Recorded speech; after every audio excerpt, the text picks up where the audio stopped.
Okay, so we're going to call this regular scheduled board meeting to order. The first item on the agenda is approval of the agenda. Do we have a motion to approve? So moved. Second? Second.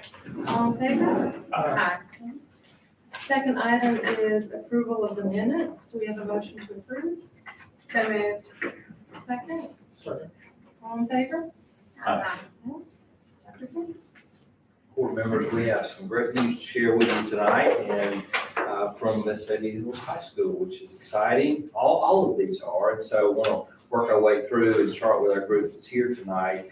Our counselors at Vestavia High School recently received a Program Distinction Award. This is a very prestigious award for what I'd say is a very prestigious group of counselors. I'm thrilled that they're here tonight to recognize. I asked Dr. Rainey to share with you what all's taken place in the last few weeks with the recognition of our counselors.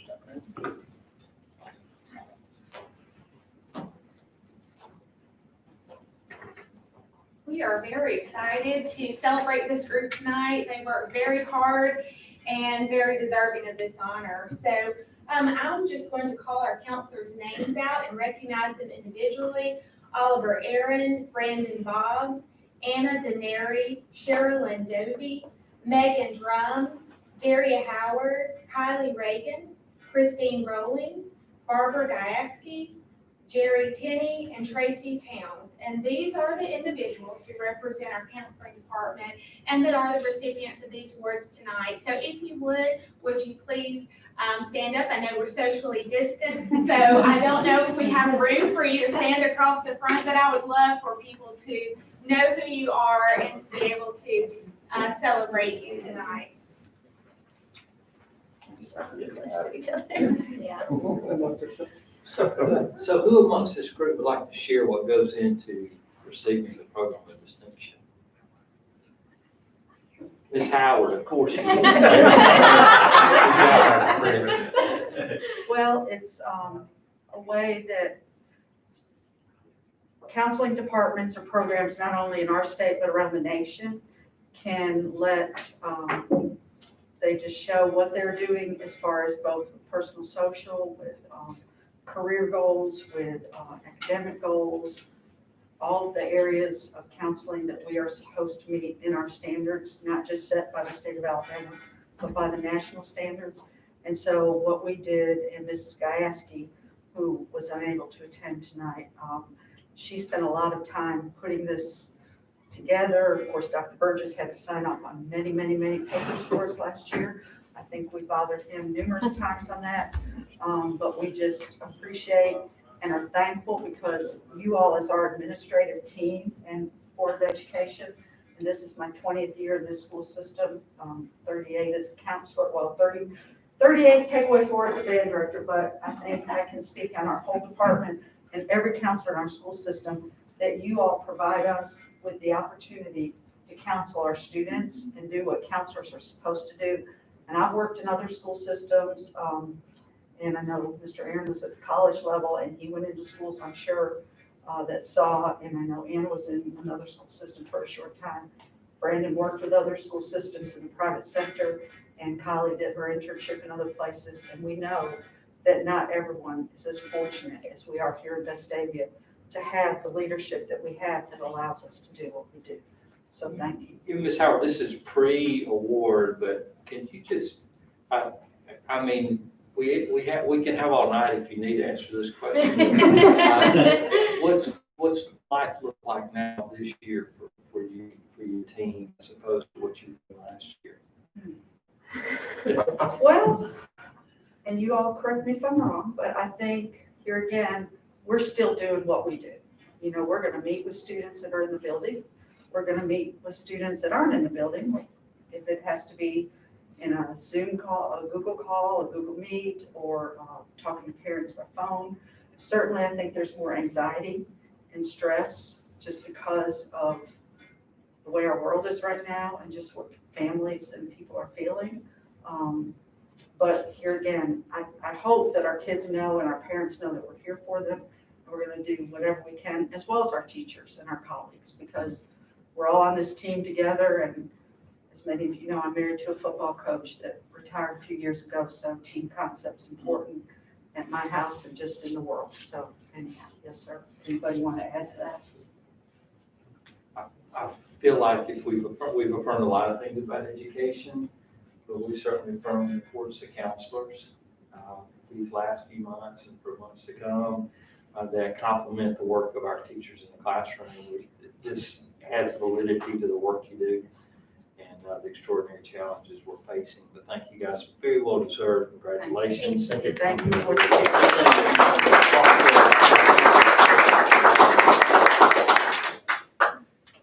And Dr. Freeman, as they're sitting down, I would love for people to know that this award, they received it for demonstrating an exemplary level of implementation of a comprehensive data-driven school counseling program in these areas, in these 15 areas, for vision and mission statements, annual student outcome goals, annual administrative conference, classroom and group standards and skills action plan, lesson plans, both classroom and group lesson plans, advisory council meetings, calendars, annual and weekly, small group results report, closing the gap action plan and results report, a comprehensive school counseling program plan, the curriculum narrative, individual student planning and advisement, responsive services, and system support. So thank you, and this is a recognition, like Dr. Freeman said, that's very well deserved, and especially during this time in education, you are so critical to what we do. John, congratulations. Yeah. Thank you very much.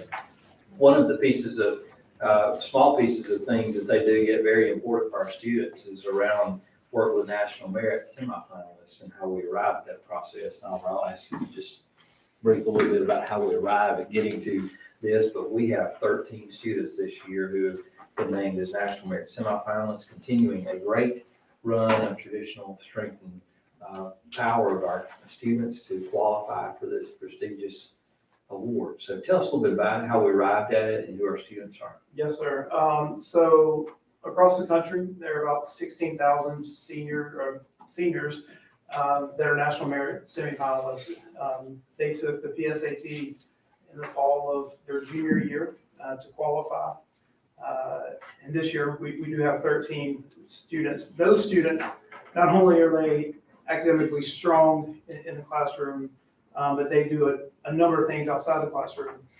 So much so that we couldn't organize them all to be here on just a Zoom call. I think we had 2 of them that were able to commit to the 4:00 meeting this afternoon. So that's because of academic teams, athletic teams, and other activities that they're in. But our 13 seniors this year that are national merit semifinalists: Alex Barr, Katie Chin, Ricky Dong, Sarah Catherine Gray, Jason Hahn, Cecilia Kong, Esther Lee, Leighton Reese, Riley Robinson, Hannah Shaw, Dylan Shaw, Alex Stern, and Grant Aldridge.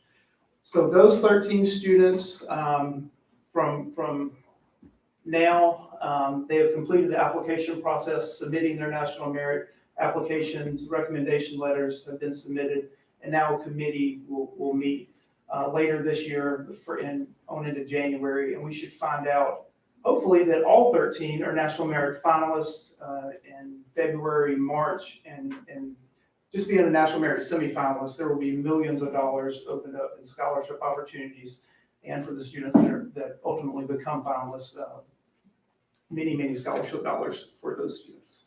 So we're really excited about that. Great accomplishment too. Thanks for leading that effort, guys, very much. That's an outstanding accomplishment of our students. You may find this to not be surprising at all, but we continue to have great success in what is a perennial powerhouse in our math department at Vestavia High School. Many of you experienced that as students, and some of you got to hear about it as we did our 50-year celebration, and that Susan Gifford becomes the 6th math teacher in Vestavia Hill City Schools to receive the Edith May Slife Award. Ms. Gifford, come on up. Each year, the Mathematics Association of America hands out this award, and And like I said, this is the sixth winter, and it's based a lot about the work that's done in class and the engaging opportunities students have in mathematics. But this happened back in September, I believe, Ms. Kipper, when you received recognition for this, and wanted to make sure our board was aware of tonight and congratulate you on the great work. And this is obviously a national award, so congratulations. Yeah, any comments you'd like to make about? I'm sure I can tell you're excited about this. Daria could probably do better. But I'd like to reiterate what she said. We work with really wonderfully supportive people, and our students are just fantastic.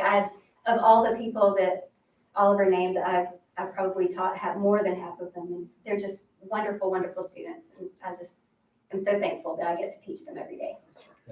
And it takes a wonderful educator to get them to these points. So I appreciate it. Congratulations on continuing the success of the high school mathematics department. All right.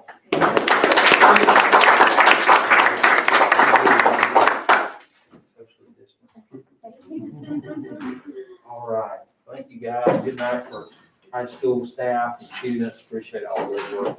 Y'all welcome to stay. But if you have meetings or Zoom meetings. That is the bad success.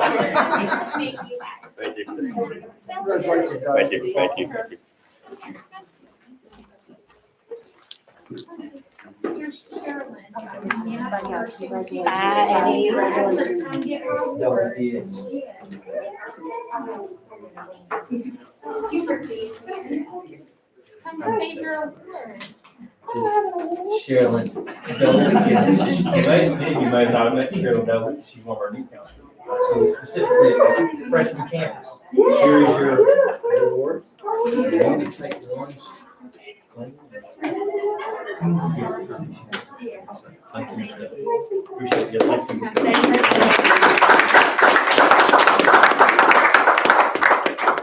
Would like to move to financial statement, item 5. Right. Good afternoon. I provided the year-end September 2020 financial statements and check register for your review.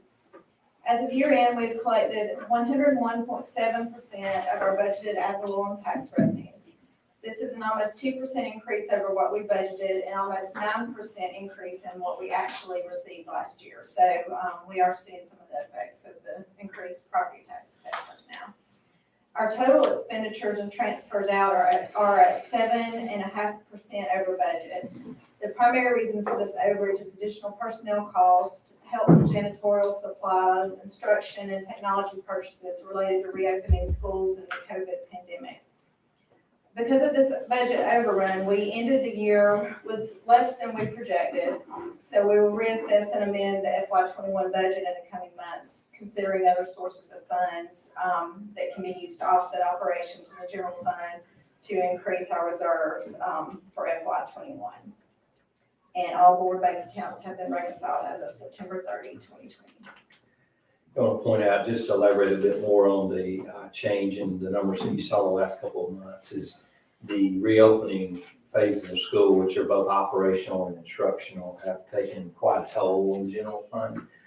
They are very much necessary expenses, and I think we would all agree priorities to keep the students safe and to make sure we've got instructional programming in the manner that it should be. Nevertheless, we have to look at the business side, and it has caused us to have to make some adjustments to the next year's fiscal budget, something we'll be talking more about in the future. We did have some other operational things that are non-COVID related, utilities of opening a new a new school. While our students weren't there, that building was operating last year, almost felt like probably full capacity. So those are some numbers we didn't have exactly right, so we have underestimated on some of those. So, but it is a change in it, and we'll make sure you're aware of it. And we'll be talking more in the coming board meetings about how to make sure our budget stays in the positive area where it's going to stay for this next fiscal year. I recommend the board approve the financial statement through September 2020. You've heard the superintendent's recommendation. Do we have a motion to approve? So moved. Second, Second. any discussion? All in favor? All right. Item 6, I recommend the board approve the following, the consent items related to disposal of property at Vestavia High School. You've heard the superintendent's recommendation. Do we have a motion to approve? So, Second, Second. any discussion? All in favor? Lisa, Oh, I'm sorry. this is a question that I had going through it, but there's a lot of Chromebooks and some iPads, and my understanding is that Yes. Chromebooks don't store locally Right. any personal identifying information, but for the iPads and other computer equipment, are those being wiped before they're being Yes. disposed of? Good question. They are all scrubbed and cleaned. I checked and verified with Keith, Keith Price, our director of technology on that. And we do have a process for doing that. And you are correct with Chromebooks. It's just a internet-driven device. We don't have to deal with that piece of it. But yes, good question. Part of our data governance policy is that we protect that. Good question. All Right. in favor? Aye. Under unfinished business, item A, policy revision 4.3, I recommend the board approve policy revision 4.3. You've heard the superintendent's recommendation. Do we have a motion to approve? So moved. Second, Second. discussion? Pretty easy change, just changing the name, of course, title. All in favor? Board members, I want to ask that we not act on item B, policy revision 5.14 this evening. I want to make sure we clarify some of the language in that particular policy, so we'll keep that on unfinished business. It's okay. We'll do it next time. Item C, policy revision 5.5, I recommend the board approve policy revision 5.5. You've heard the superintendent's recommendation. Do we have a motion to approve? So moved. A second? Second. Any discussion? All in favor? Good. Item D, I recommend the board approve policy revision 6.9. You've heard the superintendent's recommendation. Do we have a motion to approve? Second. Second? Second.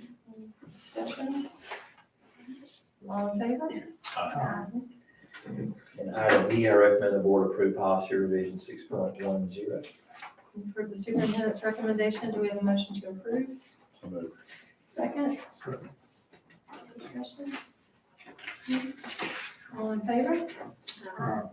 Just some concluding comments about the revisions that were made to these policies. They are directly related to sexual harassment, Title IX.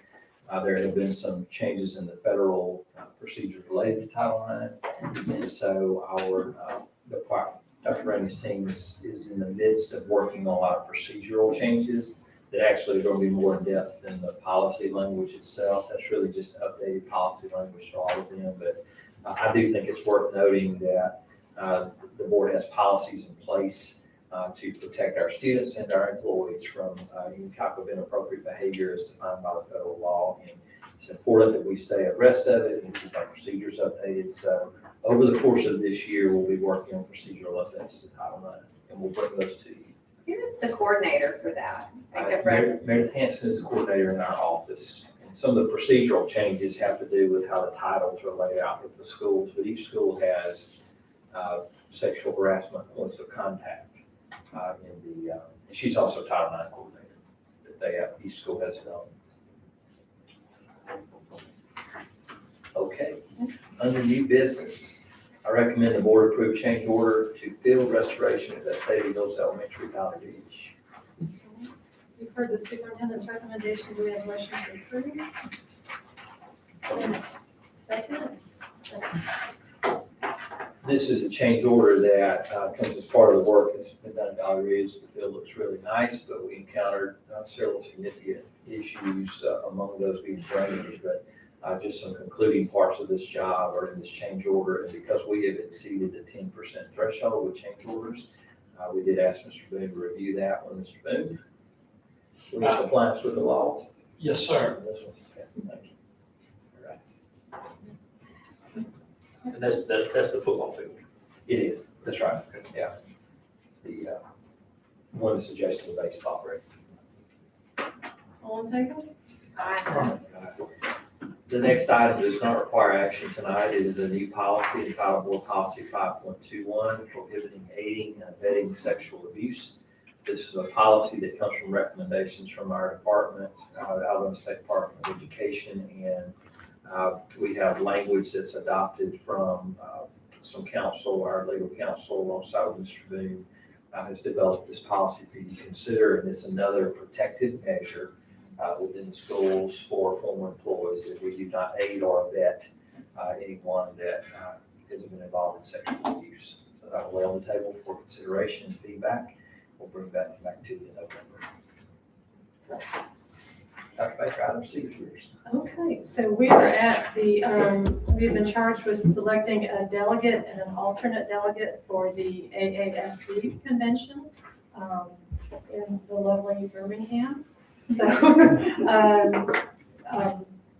this is a very high honor, usually bestowed on the newest board member.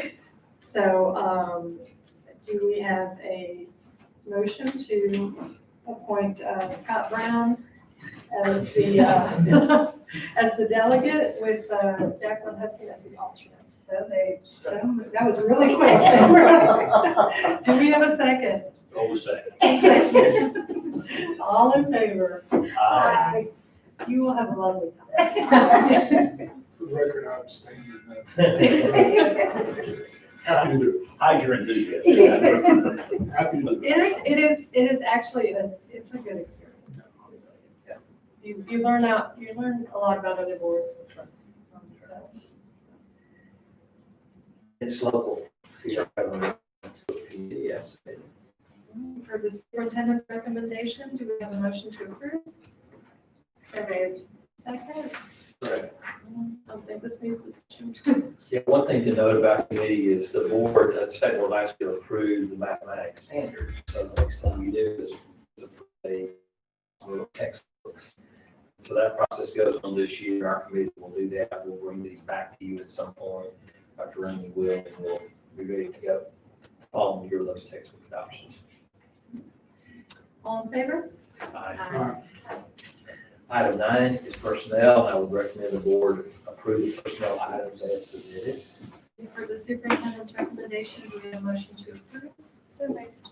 Second. All in favor? To give you a report just on all things related to the reopening of school. And I'd like to start with some data points for attendance, and I'll project these up here for you so you can see them. While Whit is doing that, I want to point out to you that the Alabama Department of Public Health has been planning for the release of the data dashboard for a number of weeks. That dashboard would be showing attendance related to COVID or COVID positives for systems throughout the state. That is scheduled to go very soon, possibly this week. I'm not sure the exact date on it. I don't know that they have that firmed up, but it's really soon. So I wanted to share with you numbers we have. And this is broken down by date from the beginning of the school year, and it is broken down by the number of COVID-19 positives and close contact quarantine.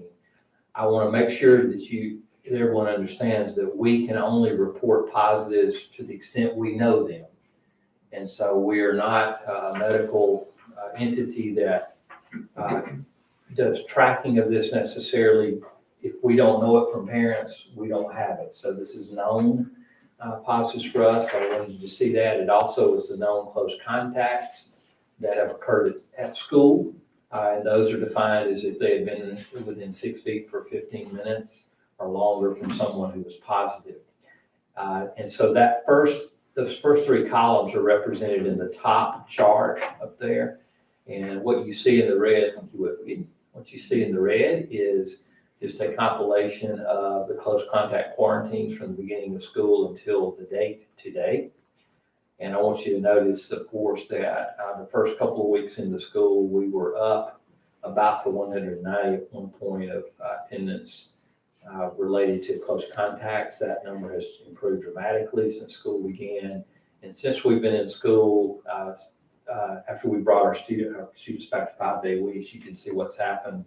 Our numbers have remained low in terms of close contacts and positives, and we're optimistic about that. I want to make sure you saw a trajectory as well of where those numbers have gone. So the next column is columns related to the percent of the total attendance by daily membership, or average daily membership, I should say.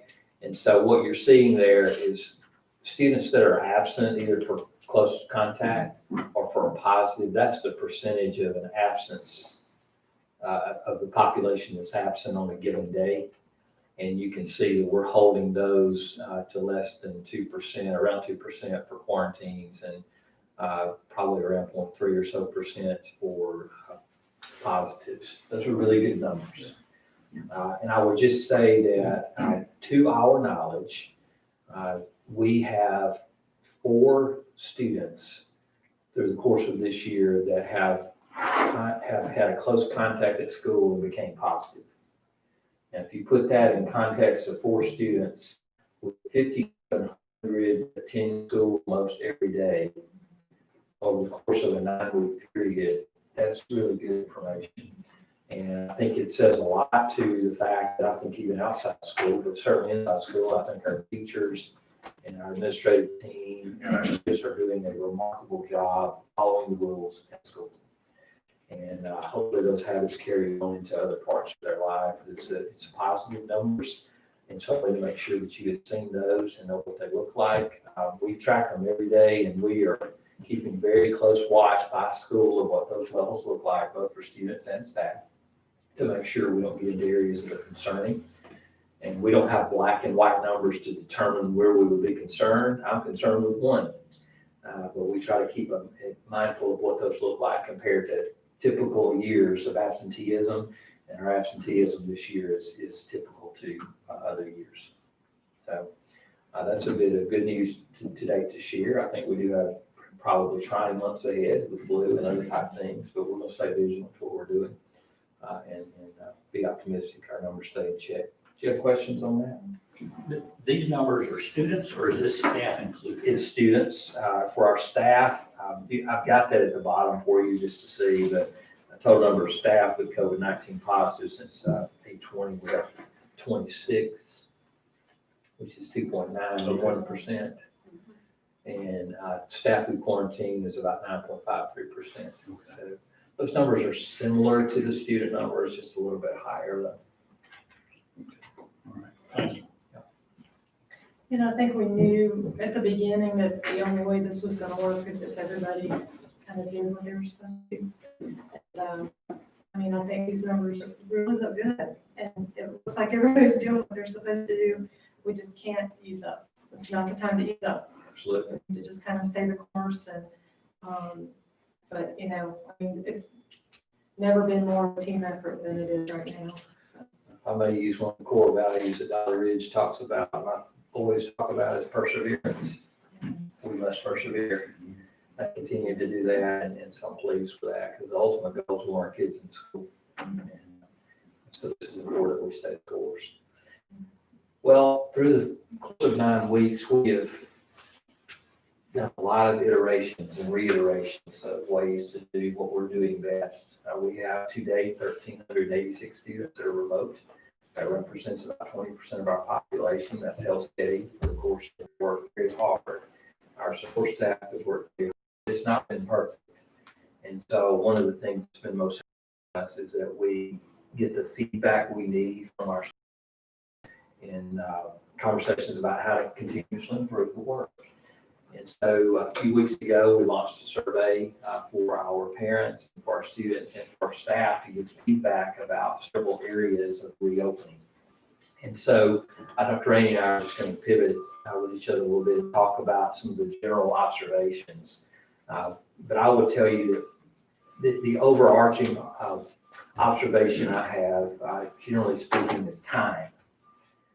Time is a factor. If you're at home, it's budgeting time to do the work or structuring your time to be able to be disciplined to do the work. If you're a teacher, it's time to manage the work that you may be providing for remote students and traditional students.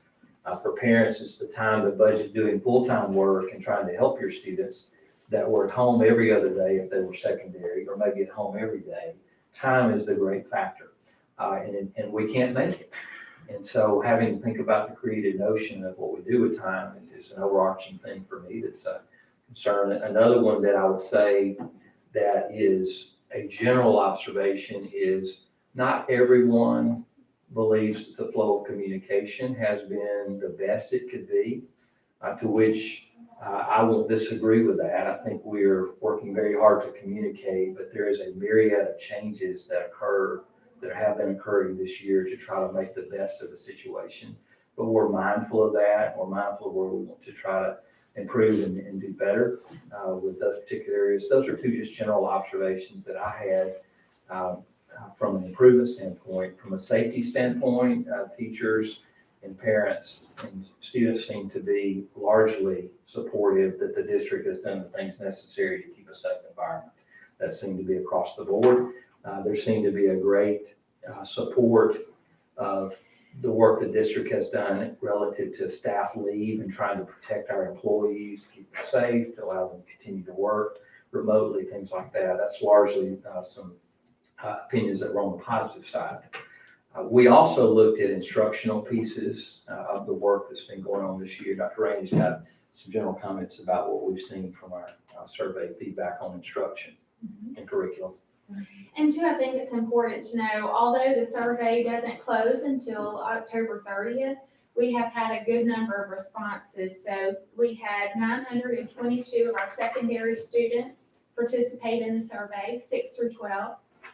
We've had 1,875 parents respond to the survey, and we've had 396 teachers so far respond to the survey. So I feel like we have some real good preliminary responses to the survey. And that was a mix of remote and traditional Yes, parents and students. yes. About 400 of the parent respondents were remote. I think that's about right. Some of the things in regard to the academics, about 47% of students felt like the workload has been appropriate. About 56% of students felt like their grade was a true reflection of their burden. And so those are some things that we're looking at. And in conjunction with the survey, we're also looking at other data points. We're looking at our SST data at our local schools for the academic data. We're looking at grades. So we're looking at more than just the survey results, but the survey results certainly is a very important piece of the entire bit of data that we're looking at. Dr. Rainey, Yes. do we have prior surveys to compare how, say, 56% of students feeling the grades accurately would reflect their This learning? survey is in direct response to our efforts regarding COVID, so no, there would be nothing to compare that with. Then we also, both students and parents, we had about the same amount regarding accelerated edgenuity. So it's overwhelming that parents like what the teacher provides over what a program such as Edgenuity or Accelerate provides, and our teachers as well. So about 36% of our teachers really like what they're doing with Accelerate. About 31% of our teachers like Edgenuity. In our conversations with teachers, they appreciate having a tool, a resource, a technology resource to use, but they do want to be able to create those lessons and provide students with the information that they are designing in the classroom. It was overwhelming. 90% of students like the week at a glance, 92% of students like Google Classroom. That was similar to parent responses, so they feel like those two pieces, those structures that we put in place are helpful to them and making sure that they are accomplishing what they need to each week. And then whenever we think about personalized lessons and our teachers making a personal connection with them, about 59%, 51% with a personalized lesson. So we know that it's been a struggle for students that have been in remote and alternating days to be able to make those connections that our teachers are so good at with our students. So we're glad to have them all back on campus. Dr. Freeman, is there anything else, any specifics that you would like for me to share? Questions you have? Mine says, so this is an odd survey because it went it's went out when we were still in alternating days, but it's continued through the 5 days. Yes. I might suggest as you stay 5 days, January sometime you ask again, because I would think what is most important is we go back to a classroom that looks as close to what we had last year that we can get back to. Yeah, thanks. And just to see a data point of, okay, we got alternating days was a struggle, we knew it was going to be, but Yes. I mean, I would expect then the connections come and the curriculum goes back to what it was. I'd just be interested to see if we get back as I agree. Thanks. Maybe even at the end of the quarter. or something. Yeah, I mean, it's no rush, but I mean, now that we're back full day, I think you'll see those measures improve now that the kids are teaching. I've had positive feedback from parents being able to go online to see the lesson, to work with their child during the day or the evening, or even kids going back and looking at it online. So I think, I've said it before, I think that's a great tool. So that, you know, you pay attention in class or don't pay attention in class, but to be able to go back and try to your teachers different classes, I think is a great tool. And I applaud the teachers for the effort that they put in to provide that plus the personal. I think, as a parent, what I'll say is the best teachers have figured out what is useful out of ingenuity, and it is not all of it, and what is useful out of their curriculum and how to blend it. Because I have seen with my own kids, teachers elevate what they do with the ingenuity, just on the basis of a review. So I think it was a smart decision to buy it and use it, and I agree wholeheartedly, it's not as good as what we do, but I agree with Steve. I've seen teachers go above and beyond to customize lessons for my kids. And I see 27 teachers today with them. So I think they figured out the balance, how to use what they have. Great, and that goes really to the point about time that I mentioned to you earlier, because it was going from red, blue days to every day. That I think our kids call it on the purple days, perhaps. They're going every day.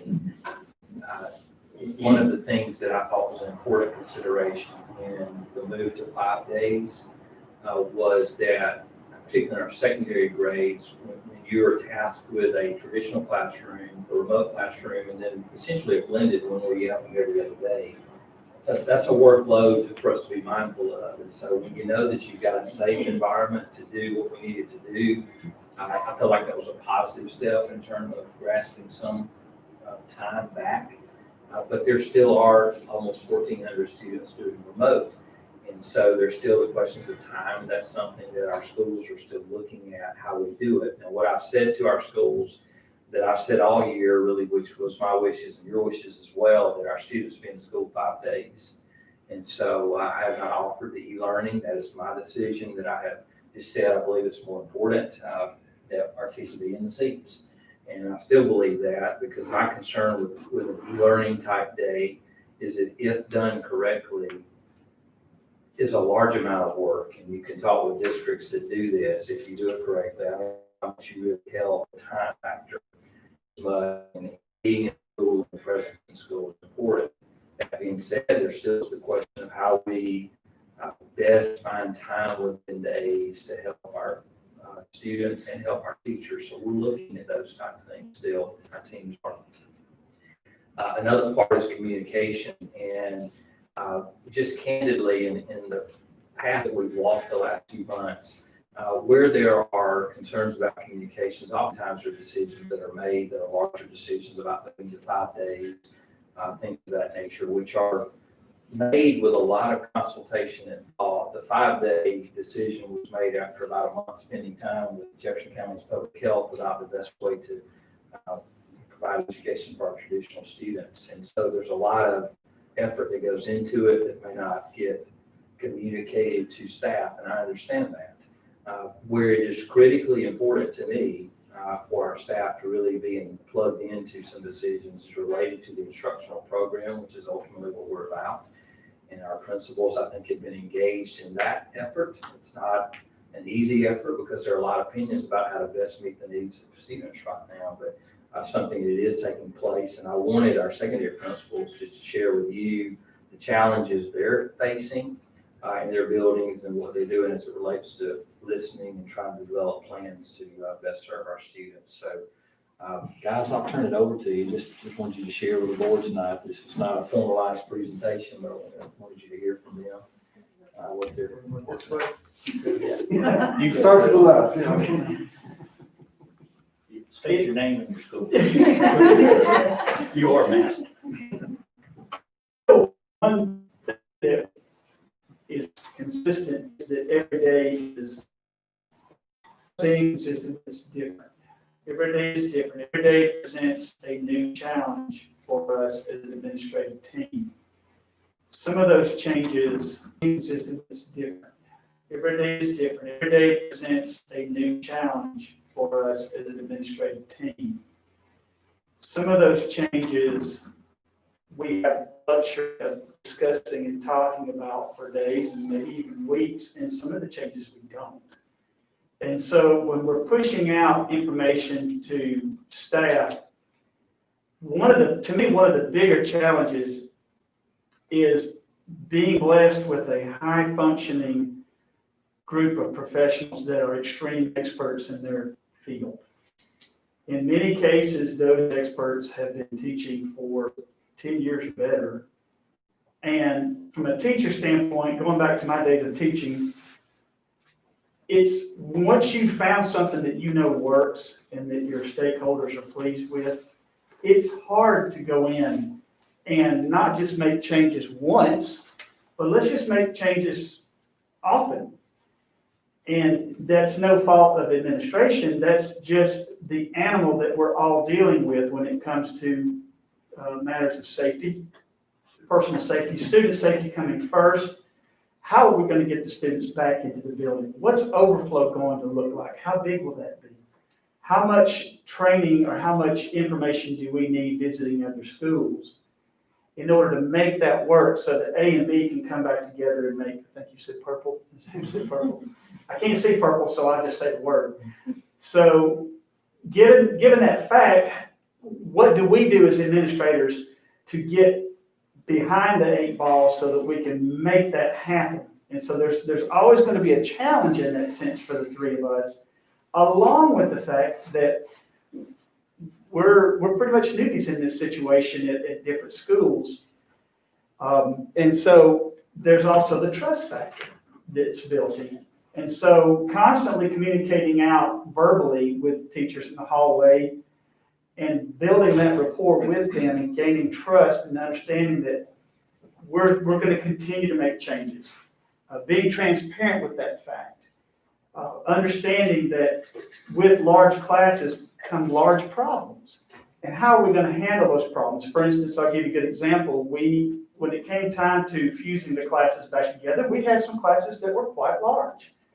Now, we had those large classes as a result of some of the changes that we made that had nothing to do with COVID, but nonetheless impacted those students and those teachers.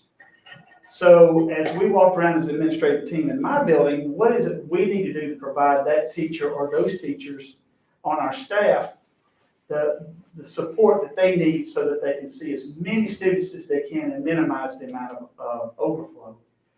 In some cases, it was a matter of having a class of 27, and Andy and I just ripped all the desks out of there and put them in the hallway, and we went over to Central and grabbed a bunch of lab tables and trucked them over in my truck, and we put sneeze guards in, and we went from changing a room of 27 that could really only fit 21 because of the configuration. Now we get all 27 in the room. So it's a lot of that kind of stuff up front, trying to make those kind of things happen.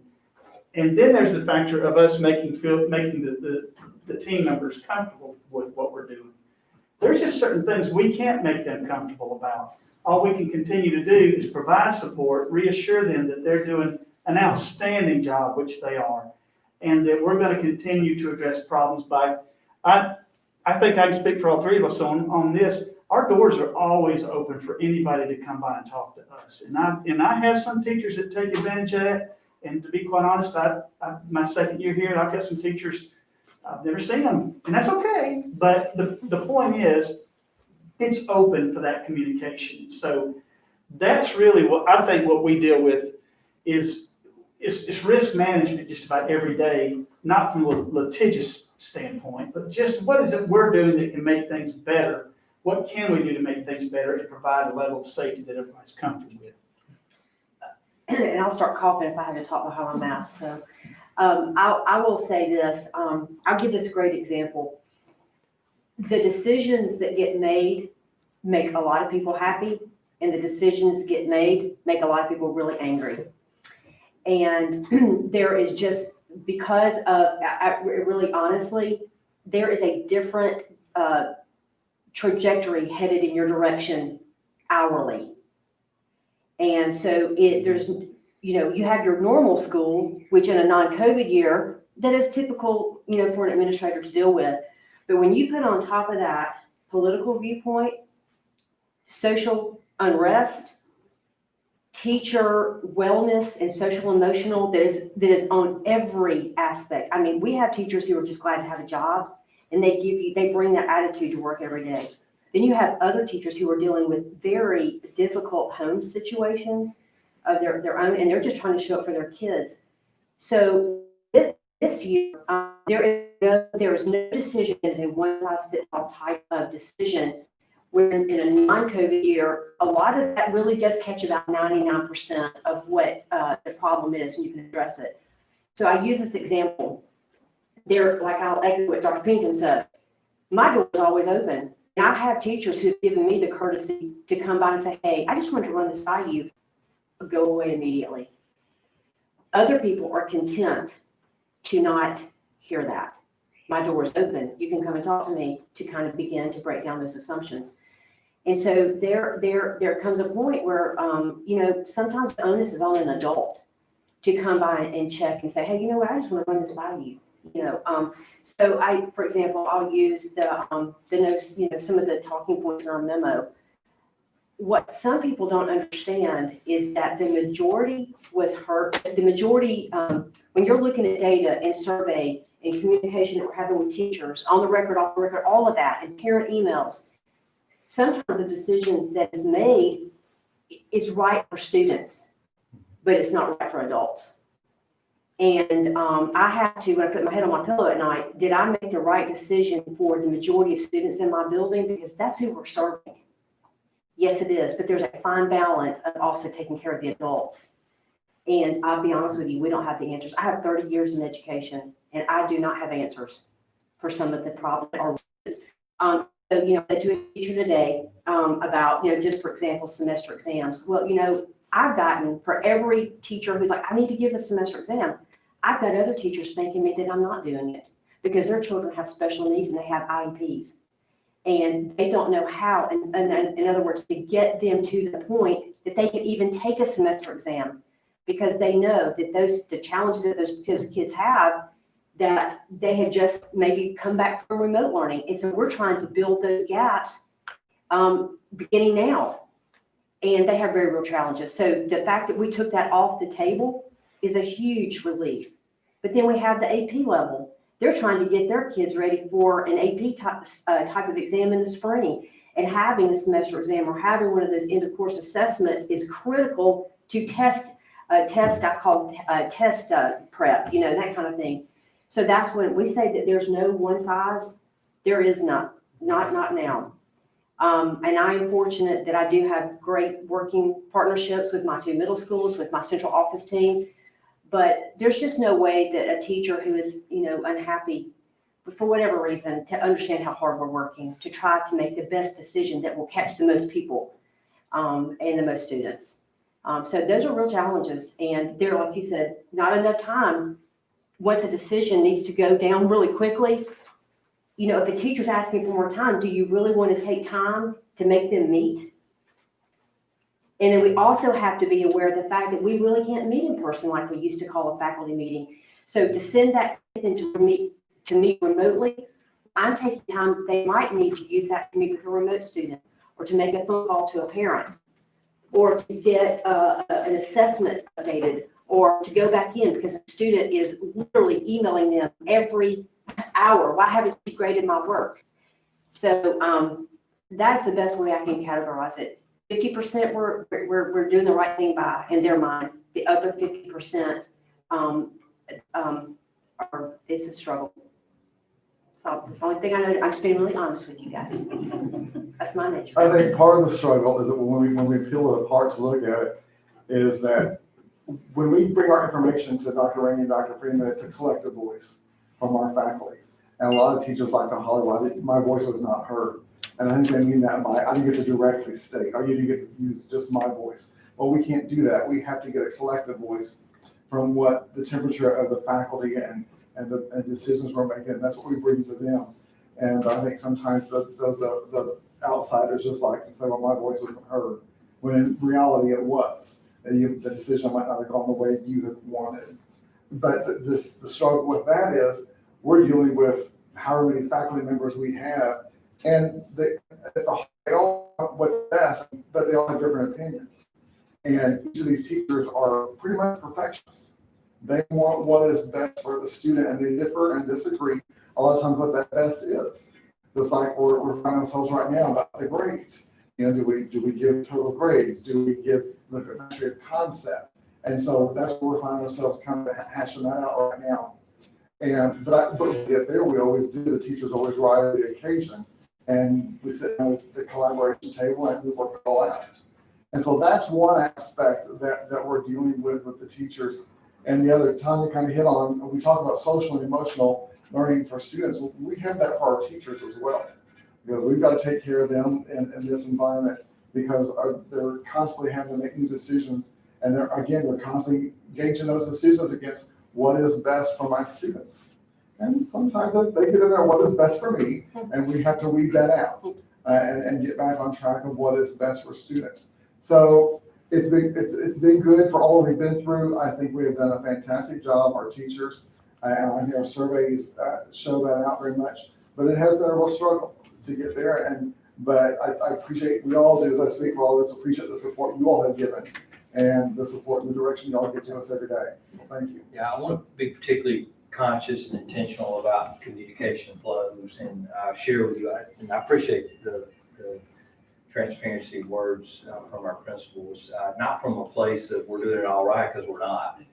It's from a place of how do we better listen, how do we better try to pull together consensus in what is probably the most divisive time we've seen in our nation's history in so many ways. So having the voice that's important in critical decisions related to instruction is important to have our experts doing that. That's ongoing, as it relates to 9-week grades. We did make a decision to hold off on what those would be.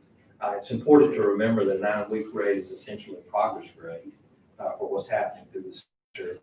And for reasons, as there are many districts looking at ways to help students who legitimately need help while holding others accountable who may not be putting forth effort. The statistics are overwhelming of the millions of students who have been disconnected from school since March across the nation. And we have some of those.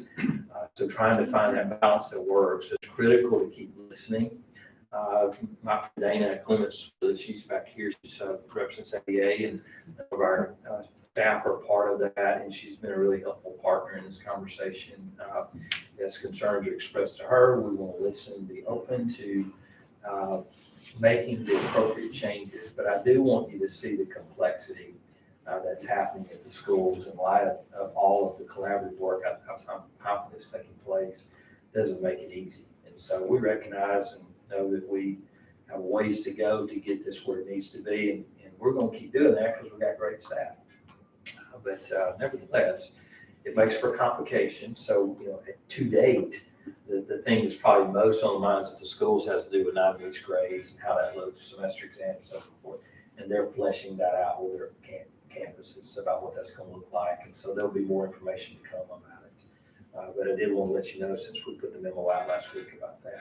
So I welcome any questions you have for me. My only comment would be is, if we were doing nothing and not changing, that would be the real disservice. So the change will not always be the way everyone likes. And I can tell you from experience sitting up here, there's been many days we talked on a Monday, and by Friday our plan was 180 degrees different.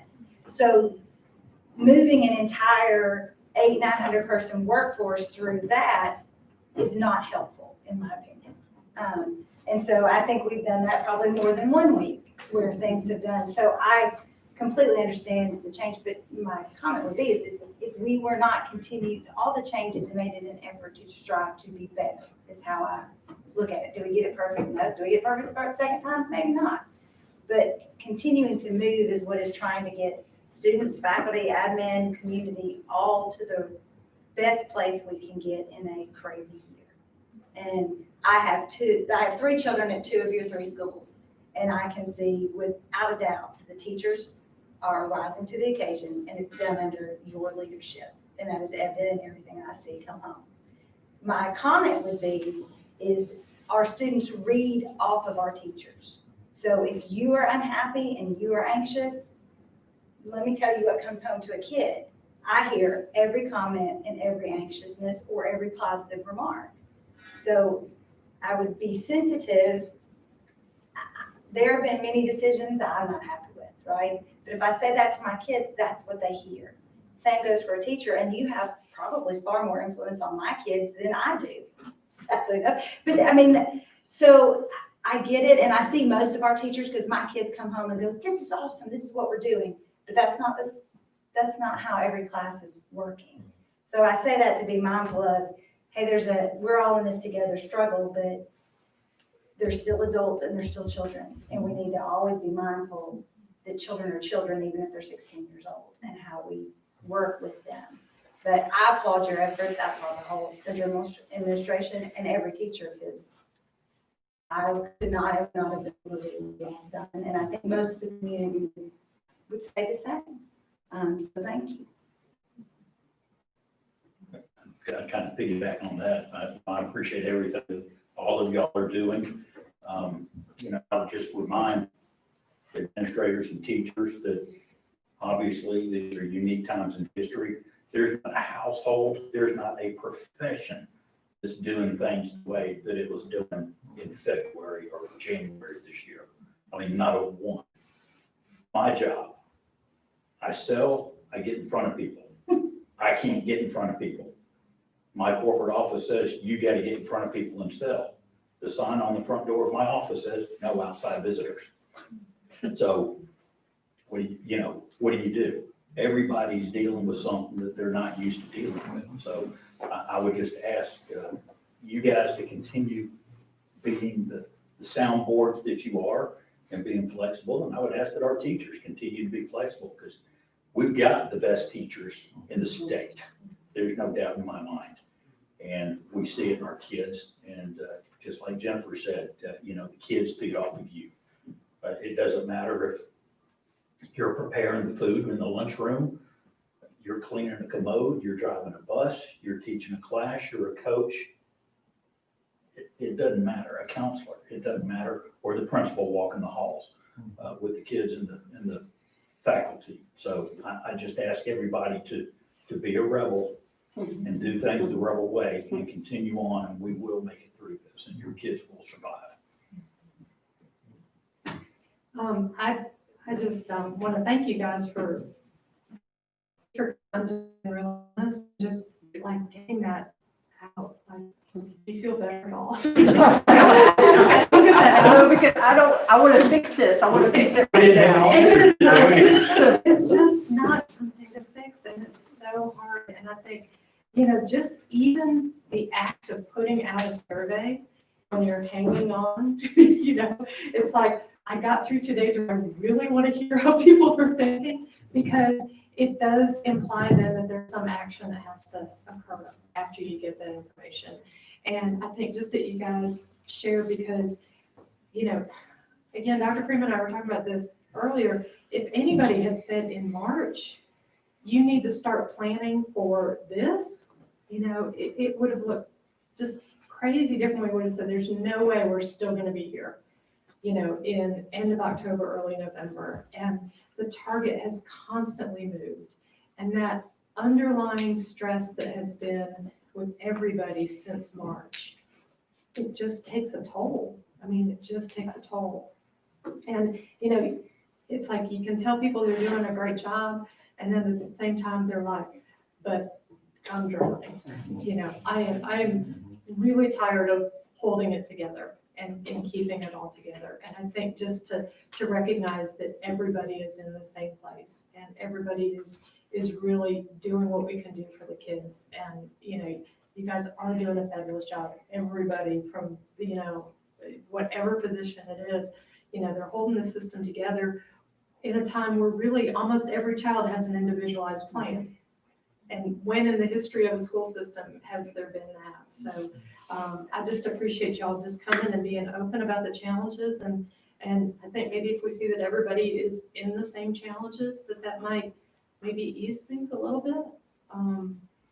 But, I just think y'all are doing incredible. I mean, I've got two kids at two of the schools and a sister teaching with you, and my hat's off to you. Y'all are all in a really tough situation, and I agree with Jen because my kids feel the same way. I mean, they feel everything the teachers feel, and they need to be loved on, and positive atmosphere from the school because it feeds into the home and vice versa. What's going on at home is going to feed into the school. And all what y'all can do is keep your doors open and people can either walk in or walk away. So just hold your head high and keep doing what you're doing. I'm so proud of all of y'all in the role that you're doing. So thank you. I think our team up here has done a great job and y'all are all incredible. So I can't thank you all enough out there. So I would primarily echo everything that everyone else has said. The teachers, administrators, uniquely challenged from time, and frankly, facing options that none of them would be called good, right? We have bad facts and bad options, and we have to choose what's best. And what I would say is I've got two kids at Pizzitz and one at Valley Ridge, and they are happy to get up and go to school every day. And to me, that means we're doing our job. When they were going every other day, the kids at Pizzitz, they looked forward to the days that they were going to school. And that's counter to all the generations of I don't want to go to school and all that. They want to be at school, and you guys are the reasons that they can go and they can go every day. And while that is being carried as a burden on teachers, they're the ones who are doing it. And what we can do is say thank you. And we know it's tough. And everybody, as Steve said, everybody who's going to work every day is facing challenges that nobody predicted 9 months ago. And all we can do is just get up tomorrow and do it again. And be thankful that we've got very talented teachers and very talented administrators. And we will provide the kids with the best education we can. So thank you. We'll keep bringing you updates. She'll be in the next one. Thank you. Friday, right? Yes. for the virtual students, they'll have the opportunity to, this is just their progress report time too as well for them, right? One question on virtual students. You talked about, we've all seen stats around the country, the enormous percentage of kids in other districts who are not even logged in, who are just completely lost in the education system. What are the 1,386 students who are in our remote school? What are the percentages in terms of their, virtual attendance? You know that? We have right now about 300 students on the list that our team is communicating with, that it's reached a level where teachers have communicated and they haven't responded. Counselors have communicated, they haven't responded. Administrators have contacted them and they haven't responded. So our central office team now, under the direction of Dr. Cooper and our attendance office, we have about 300 students that we're working with that need to engage with us more, that we're concerned about, if you will, attendance-wise for their participation. Overall, when you look at our percentage compared to other percentages across our state, we're doing really well. But again, nothing is easy right now. Nothing is simple. Nothing is the way it's ever been before. So we are working with those students and families, and we, through his department and the people that are working with him on attendance, we're knocking on doors and making additional contacts to make sure that our children are submitting assignments and engaging with us in the learning process. Thank you for all. Is it like synonymous to truancy, but in virtual school? Is that sort of what? Sort of. Whenever you're not engaging and you're not completing lessons and you're not turning in assignments, we look at that like absent from school, even though it's not, we don't mark that in the, in our I-Now system as being truant or as an absence, but we do look at that when you're not engaging and you're not submitting work as you're not participating in school. And Is that so across all grades or is it predominantly nursing?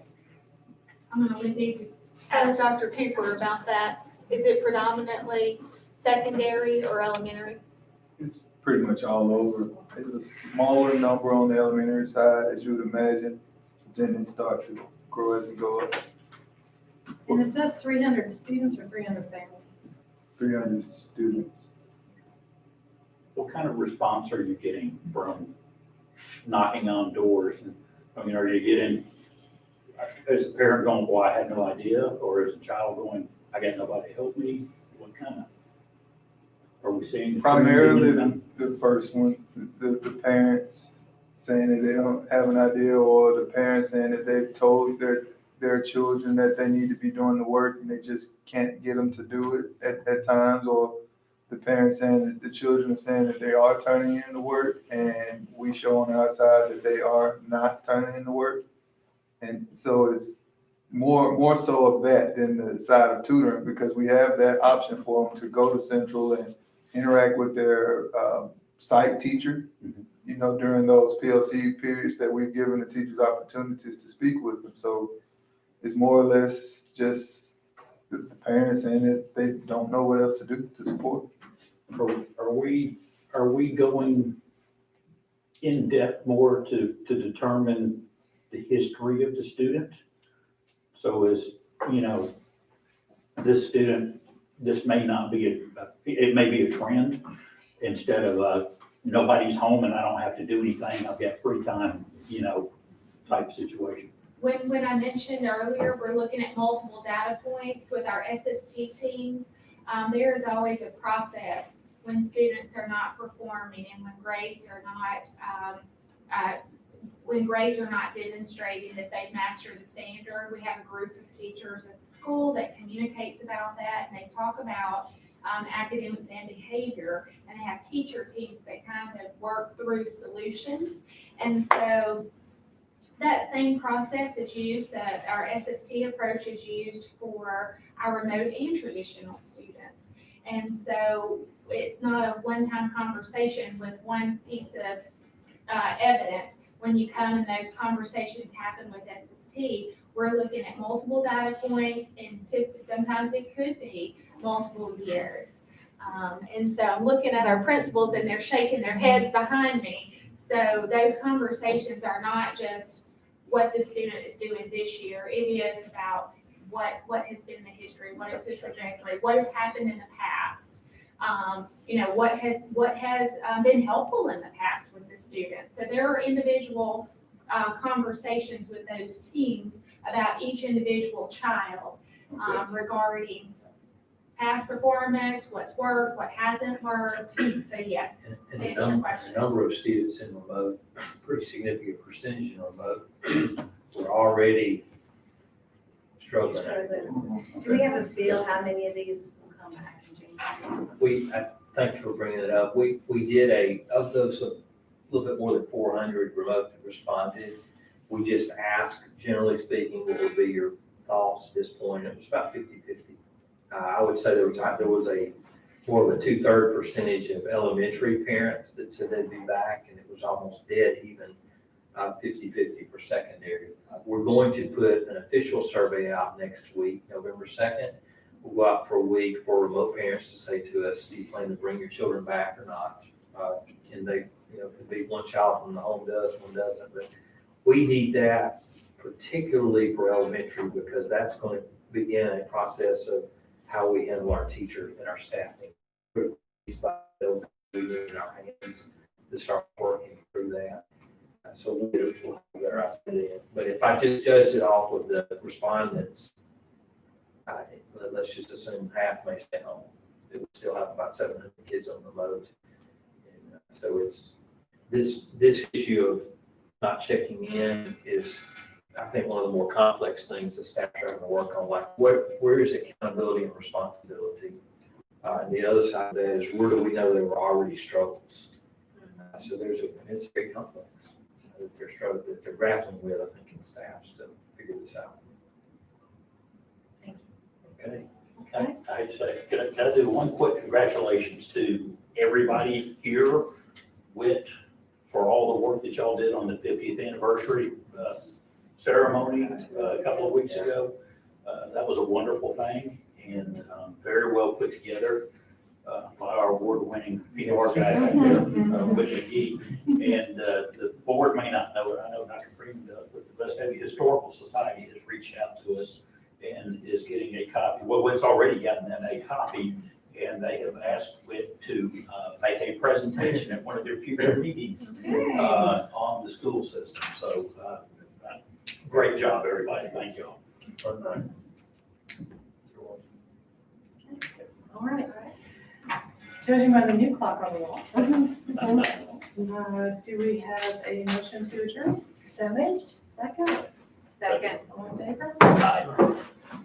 That was so good. Your phone's-